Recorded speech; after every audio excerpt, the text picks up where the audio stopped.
আসসালামু আলাইকুম। আজকে আমি মাত্র 10 মিনিটে রোদে দেওয়ার ঝামেলা ছাড়াই কাঁচা আমের আমসত্ত্ব বানিয়ে দেখাবো। খুবই সহজভাবে বানিয়ে দেখাবো। আশা করছি আপনাদের কাছে খুবই ভালো লাগবে। তাহলে চলুন দেখে নেই। এখানে কয়েকটা কাঁচা আম নিয়েছি, 1 কেজি হবে। এখন আমি এই আমগুলো কেটে নেব। এরকম করে পাতলা পাতলা করে কেটে ধুয়ে পরিষ্কার করে নিয়েছি। এখন আমি একটা প্যানের মধ্যে নিয়ে নিচ্ছি, আর এর মধ্যে পানি দিয়ে দিচ্ছি 1.5 কাপ। ভালো করে সিদ্ধ করে নিতে হবে। এখন আমি ঢেকে রেখে দিব ভালোভাবে সিদ্ধ হয়ে যাওয়া পর্যন্ত। সিদ্ধ হয়ে গেছে। এখন আমি ঢাকনা খুলে নেড়েচেড়ে নিব, তারপরে চুলা থেকে নামিয়ে নিব। চুলা থেকে নামিয়ে ঠান্ডা করে নিব। ভালোভাবে ঠান্ডা হয়ে গেলে একটা ছাঁকনিতে অল্প অল্প করে নিয়ে আমি চেলে নিব। এরকম করে চেপে চেপে নিতে হবে। সবগুলো ভালো করে চেলে নিয়েছি। এখন আমি এই আমের পিউরিগুলো একটা প্যানের মধ্যে নিয়ে নিচ্ছি, আর এর মধ্যে দিয়ে দিচ্ছি 1/2 চামচ লবণ, আর দিয়ে দিচ্ছি মরিচের গুঁড়া 1/2 চামচ, কাশ্মীরি মরিচের গুঁড়া দিয়ে দিচ্ছি 1/2 চামচ। এটা ঝাল হবে না, কিন্তু অনেক সুন্দর কালার আসবে। এটা অপশনাল, হাতের কাছে থাকলে দিবেন। চিনি 1 কাপ দিয়ে দিলাম। ভালো করে নেড়েচেড়ে নিব। এখন আমি অনবরত নাড়তে থাকবো।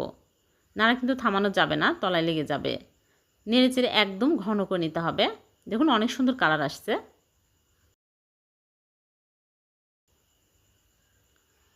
যখন দেখবেন প্যান থেকে ছেড়ে ছেড়ে আসছে, উঠে উঠে আসছে, তখন বুঝতে হবে হয়ে গেছে।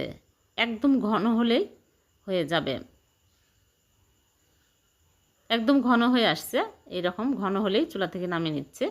নিয়ে আমি তেল ব্রাশ করে নিয়েছি প্লেটের মধ্যে। এর মধ্যে সবগুলো ঢেলে এরকম করে ছড়িয়ে দিচ্ছি, পাতলা করে দিচ্ছে। তারপরে আমি নর্মাল ফ্রিজে রেখে দেবো। ঠান্ডা হওয়ার পরে সেট হলে বের করে কেটে দেখাবো। নর্মাল ফ্রিজ থেকে বের করে নিয়ে আসলাম। এখন আমি তুলে আপনাদেরকে দেখাচ্ছি। রোদে দেওয়ার ঝামেলা ছাড়াই মাত্র 10 মিনিট হাতে সময় থাকলে এভাবে আমসত্ত্ব বানিয়ে রেখে দিতে পারবেন। সারা বছর জুড়ে খেতে পারবেন। খুবই সহজ, মাত্র 10 মিনিট হাতে সময় থাকলে এই আমসত্ত্ব বানিয়ে নিতে পারবেন। অনেক সুন্দর হয়েছে, আর অনেক সুন্দরভাবে উঠে আসছে। এখন আমি কেটে নিচ্ছি। দেখলেন তো কত সহজে হয়ে গেল। এখন বাজারে প্রচুর পরিমাণে আম পাওয়া যাচ্ছে। কাঁচা আম দিয়ে এইভাবে আমসত্ত্ব বানিয়ে বেশি করে এয়ারটাইট বক্সে রেখে দিবেন। সবাই অনেক মজা করে খাবে। 1 বছর পর্যন্ত ভালো থাকবে। নর্মাল ফ্রিজে রেখে দিলে নষ্ট হবে না। খুবই মজার হয়েছে খেতে। সবগুলো আমি এরকম করে কেটে কেটে তুলে পরিবেশন করে নিলাম। হয়ে গেল কাঁচা আমের আমসত্ত্ব। ভিডিওটি ভালো লাগলে লাইক, কমেন্ট, শেয়ার করে দেবেন, অন্যকে দেখার সুযোগ করে দেবেন। আর এরকম সহজ নতুন নতুন রেসিপি পেতে আমার চ্যানেলটিকে সাবস্ক্রাইব করে চ্যানেলের সাথে থাকবেন। আর পেজ থেকে দেখে থাকলে পেজটিকে ফলো দিয়ে রাখবেন। আবারও দেখা হবে এরকম নতুন কোনো রেসিপিতে। সে পর্যন্ত ভালো থাকবেন। আল্লাহ হাফেজ।